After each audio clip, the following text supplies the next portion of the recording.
Go Tigers! What? I still can't believe it. The Tigers are the champions of college football. Give me a Go Tigers in the comments. Show Chat Sports you are the #1 fan base of the #1 team in college football right now, because it's your friend Carter the Power, and we are breaking down every last little thing about that classic game in the Superdome. Also, we'll run through the LSU depth chart for next year. It's all today on your #1 home for LSU football, Chat Sports.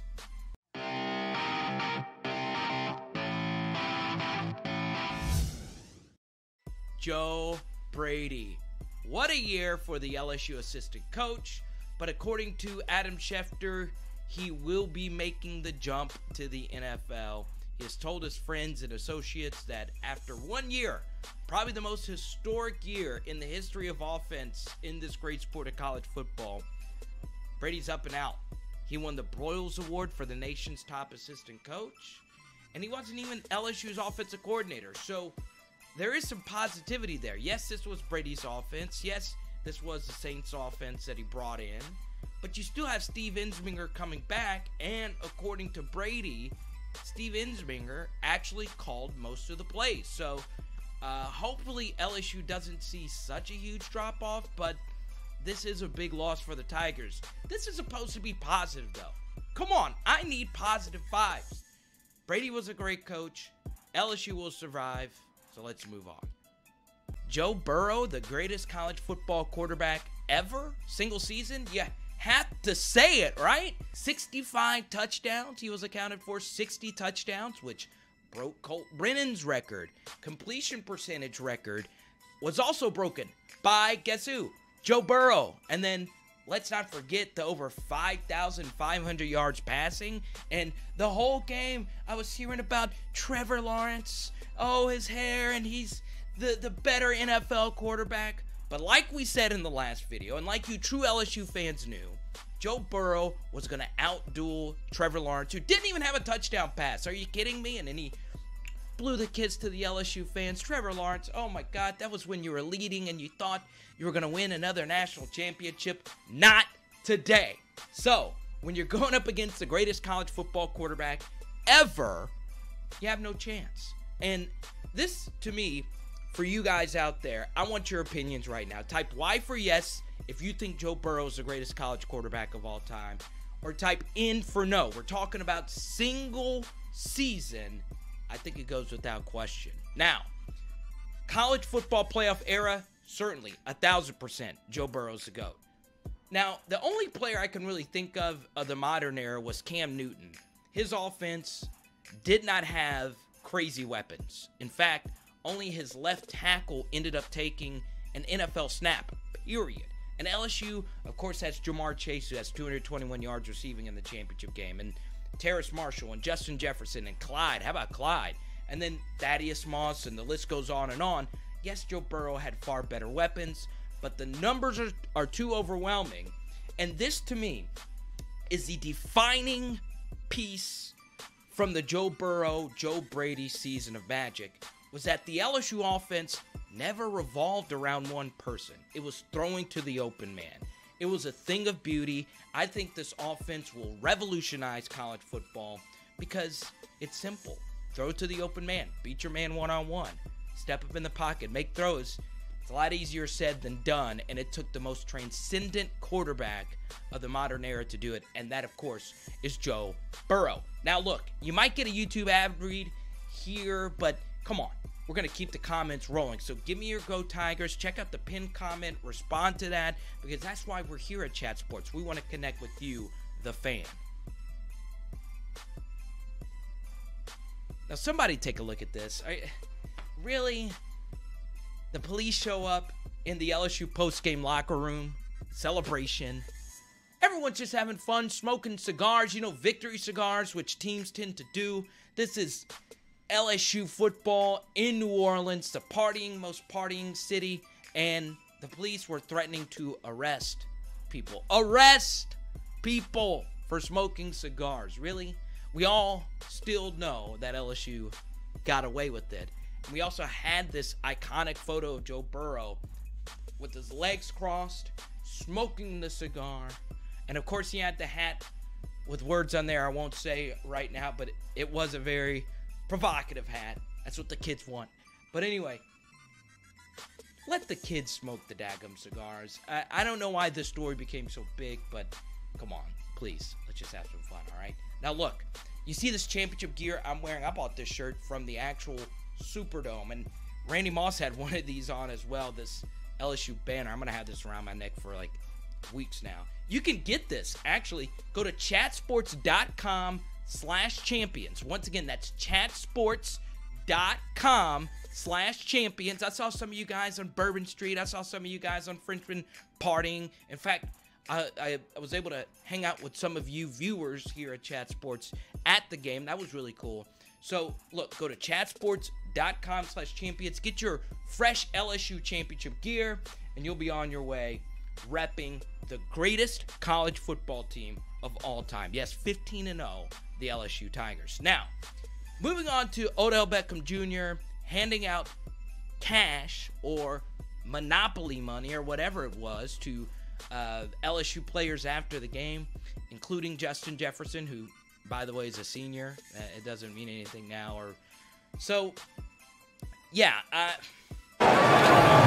I didn't love the move by Odell. Of course, it drew a lot of attention to himself, and it was kind of a weird thing, but who cares? He's a big part of LSU history. I didn't mind it. LSU then came out saying that it was fake money or whatever. I'm not sure. Everybody was having fun. So whether it's cigars, whether it's handing out money to players, I'm a comedian, so nothing offends me. I don't care what you do. But for me, I don't think it was a big deal. So we need to show Odell some support here. Type money and a Go Tigers in the comments section right now. And let people know that you shouldn't be so sensitive nowadays, okay? Please, it's just money. They're having fun, all right? Now, this is the fun part. We're going to break down the future LSU depth chart. Of course, starting off with the quarterback battle this offseason, Myles Brennan. It is the Myles Brennan show now, or is it? Peter Parrish was on the sidelines for LSU, signaling in a lot of plays this year, and you know, he's a four-star dual-threat quarterback that has a lot of talent. So I don't know how Peter Parrish fits into the future plans, especially with TJ Finley coming in, a three-star, huge Louisiana kid who has a huge cannon arm, and Max Johnson, another freshman quarterback coming in for this class, another big quarterback, a left-hander, a traditional pro-style quarterback. So obviously, LSU is going to have a lot of talent at the position, but no one that's going to separate themselves. And then there's the potential of a transfer. What about De'Aaron King out of Houston, who is another great dual-threat quarterback? He played 4 games this year for Houston, decided to sit out the rest. He is in the transfer portal. Maybe there's another transfer portal quarterback out there. Look at LSU's last few quarterbacks. Not even Joe Burrow, but Danny Etling, who was a decent starter, and Zach Mettenberger was great at LSU. So will LSU bring in a transfer quarterback? I want you guys to get in the comments right now. Let me know who you think the starting quarterback will be next year for LSU right now, okay? But what we're going to do is we're going to run through this depth chart really quickly. It's never too early to look towards next year while celebrating the national champions of college football. And let's start off with the quarterback position. I do think it'll end up being Myles Brennan with Peter Parrish as his backup, just based on experience. But one key thing to remember, TJ Finley is an early enrollee, and I mean, you never know. I mean, you never know. Even though he is just a 3-star quarterback, he's got a huge arm, and it could fit right into the Joe Brady offense. Moving on to the running back position, anyone that watch LSU football, this is pretty easy to see. Ty Davis-Price will be the starter next year, but John Emery and Chris Curry both were contributors this year, but I think the Baton Rouge native Ty Davis-Price will be the starter at running back. Moving on to wide receiver, this is also easy. In fact, this is LSU's strongest position group yet again going into next year. Jamar Chase and Justin Jefferson will be your 2 starting wide receivers, The question is, who is, I say Justin Jefferson, Terrace Marshall and Jamar Chase, who's going to be that number 3 wide receiver? A lot of people think it's going to be Racey McMath. I actually think it's going to be Devonta Lee. I'm a huge Devonta Lee guy. He's got size. He's a little bit of a thicker wide receiver. Great at making contested catches if you go back and watch his high school tape. So a shocker for you a little bit early. I think Devonta Lee will be that next wide receiver. A few backups to look out for. Trey Palmer will be a sophomore next year. He should be a great player. He returned a punt for LSU for a touchdown earlier this year. Also, Kayshon Boutte. How about his speed? He's one of the fastest prospects coming in, and I think he could step right in and be a kick or punt returner or just a special teamer, or he could step right in and be a playmaker right away. And then, of course, you have a guy like John Trey Kirkland who could also come back next year. Now, a lot of you are wondering about Racey McMath. I'm going to go ahead and make a bold prediction that Thaddeus Moss will make the jump to the NFL. I think his tape, even though he played in this powerful LSU offense, is a lot better than people give him credit for. I think an NFL team would take a shot at him. I think he will make the jump to the league next year. And one thing Thaddeus Moss was very underrated doing was blocking. So, to make up for the production, I think Racey McMath, who is 6'3", a little over 200, will bulk up and move to tight end. Now, he won't be as good of a blocker as Moss, but I do think he'll end up being LSU starting tight end next year. And then, of course, you have some other prospects that follow up right behind him, including Eric Gilbert, who could step right in and be the starting tight end. But at first, I think it's going to be Racey McMath, and I do think it's going to be Eric Gilbert for the 2 tight end positions. Moving on to the offensive line, at left tackle, Sadiq Charles has a big decision coming up for his future. I do think he'll come back, and Dare Rosenthal will be his backup. Now, at left guard, I'm going to go with Ed Ingram, and at center, I'm going to go with Lloyd Cushenberry, and the backups for both of those young men will be Chase and Hines. Cush could obviously make the jump. He was the number 18 recipient this year for LSU on the offensive side of the ball. And obviously, he's the anchor of this offense. It would be huge for Cushenberry, especially with the new quarterback coming back next year, for him to stay at LSU. At right guard, I'm going to go with Cardell Thomas, with his backup being Donovan Campbell. Now, who knows what's going to happen with the future of either of those young men. But I want to focus on Cardell Thomas. He was so heavily recruited with all his crazy lineman tape. He had the injury this year that caused him to miss the whole season. I still like him to be the starting right guard next year for LSU. And then at right tackle, I do think Austin Deculus will come back for the Tigers. Flipping over to the defensive side of the ball, the defensive line is pretty easy to see. If he decides to come back, which I do think he will, Glenn Logan will take up one of those starting defensive end positions, and his backup will be a true freshman, Jaquelin Roy out of Baton Rouge. At nose tackle, I'm going to go with Tyler Shelvin and Siaki Ika. That's pretty easy to see from here. I think Jacobian Guillory will end up getting snaps not only there, but also as a backup defensive end to Neil Farrell. So your starting defensive line next year will be Logan, Shelvin, and Farrell. Now, the position that will end up taking the hardest hit is linebacker if 2 linebackers decide to make the jump to the NFL. Patrick Queen and, of course, Jacob Phillips, both very underrated players. They played their best football towards the end of the year. They were good all year, but they were exceptional. In fact, Patrick Queen played Devin White. Yes, this is not an understatement.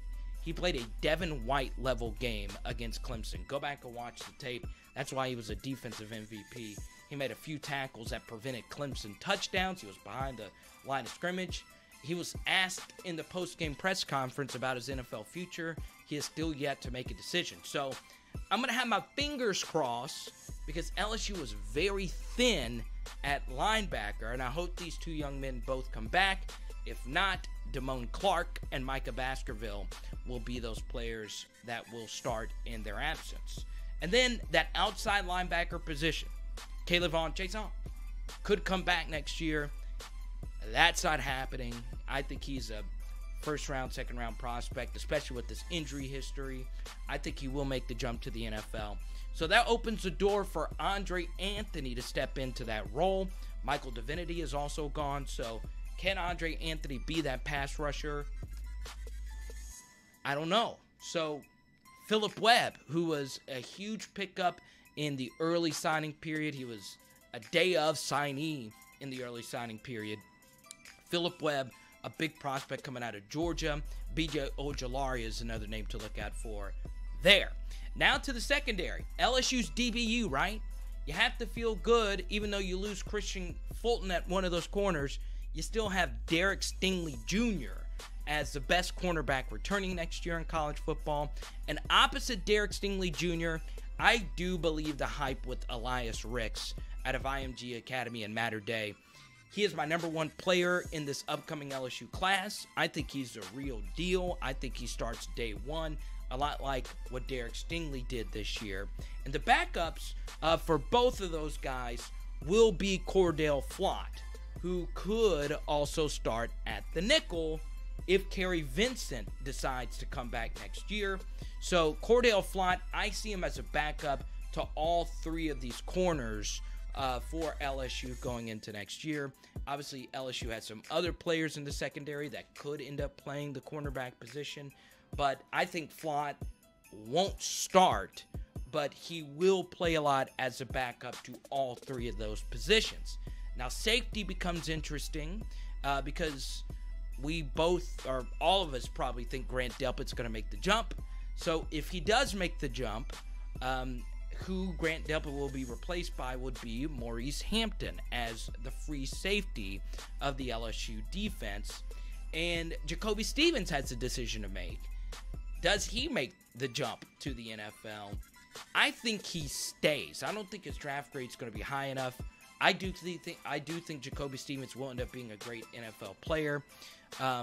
If he doesn't stay, I think Todd Harris will be the starter. So it could be a Todd Harris, Maurice Hampton safety backfield for LSU. Now, obviously, Jordan Tolles comes in out of Maryland, who, I mean, he's a really good football player.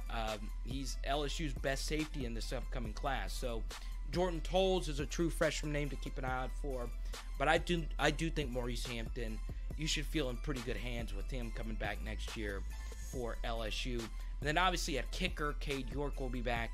And even though he's older, Zach Von Rosenberg was only a junior this year, so he'll come back next year. So once again, I'm going to throw it out there. Who do you think will be the starting quarterback for LSU? Give me your answer in the comments section below. Now, quickly, what does the national media say about Ed Orgeron and the LSU Tigers? Well, most of the early polls have LSU in the top 5. A lot of these polls have Clemson as number 1. Chat Sports has LSU at number 4. USA Today has LSU at number 4. ESPN at number 4. 247 at number 3. And then 444 for pretty much every other magazine prediction out there. And I guess that's pretty fair knowing that Joe Burrow's not going to be back next year. So Clemson's going to be the national championship favorite. They are in the weak ACC, and they do get Trevor Lawrence coming back. So once again, if you need gear like this, my true LSU fans out there, let's hook you up right now. Chatsports.com/champions. Once again, that's chatsports.com/champions. My name is Carter the Power. I connected with some of you guys in the French Quarter and all throughout. You see my crazy content and crazy golden Speedo outfits. Let's connect on social media, okay? I want to see you at Carter the Power. Twitter, Snapchat, Instagram, TikTok, all that good stuff. And I want to see your national championship pride. Tag Chat Sports, tag Carter the Power in all your social media videos and or photos or whatnot. And give me a Go Tigers in the comments, okay? LSU, national champions of college football. Are you kidding me? I still can't believe it. It's not sunk in yet. Go Tigers.